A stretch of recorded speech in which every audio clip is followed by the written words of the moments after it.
Akala ko nga nung araw na yun ako mamamatay na. Madalas akong binubugbog niya, lalo pag ito nalapit sa akin, yung mga anak ko nalapit sa akin, tinatadyakan niya ako.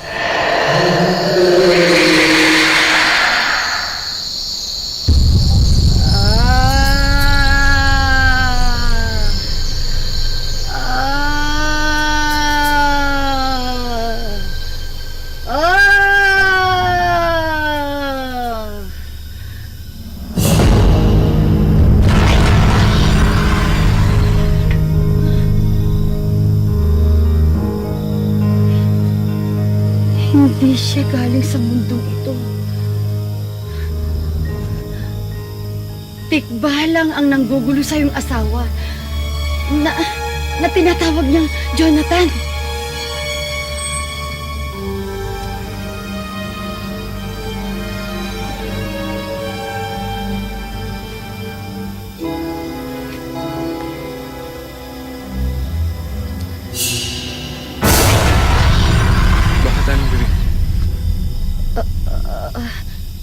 Alam mo ba na buntis si Josie? Ha? Aling Bering, imposible po yun. Imposibleng buntis si Josie. Ngayon ay tama ang aking hinala. Na ang dinadala ng asawa mo sa kanyang sinapupunan ay anak ng isang tikbalang.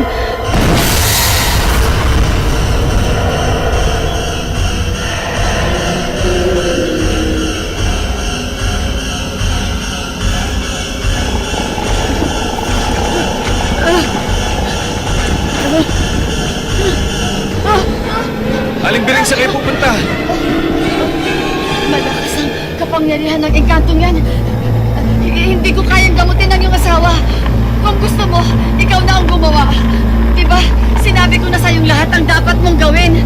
Pasensya ka na. Aalis na ako! Aalis na ako!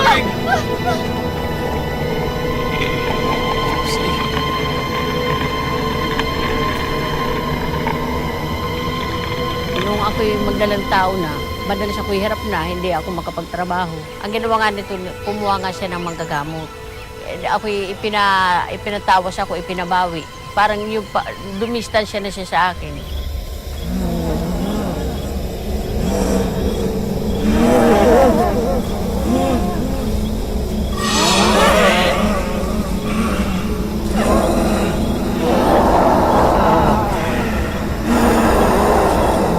Yesa, wag! Huwag mo lalapitan ng nanay mo! Yesa!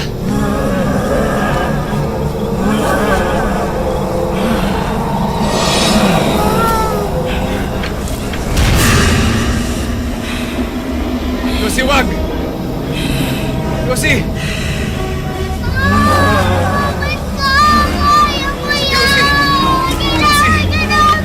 Josie, wag! Josie!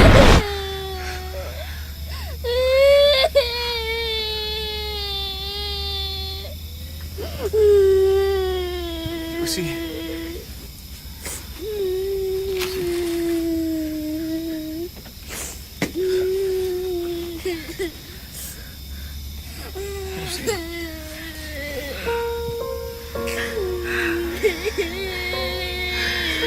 Naku. Papa. Mama. Hindi ko na kaya. Hirap na ako. Huwag mo sabihin yan.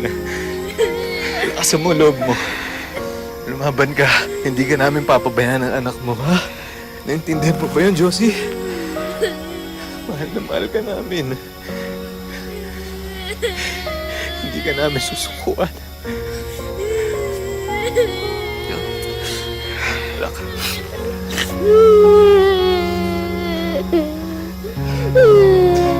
Talaga kami naghirap nun. Umabot kami sa ang kinakain namin kamuti na lamang. Kung hindi siya makapagtrabaho, kulang-kulang 2 taon. Madalas ako ngayon wala sa sarili.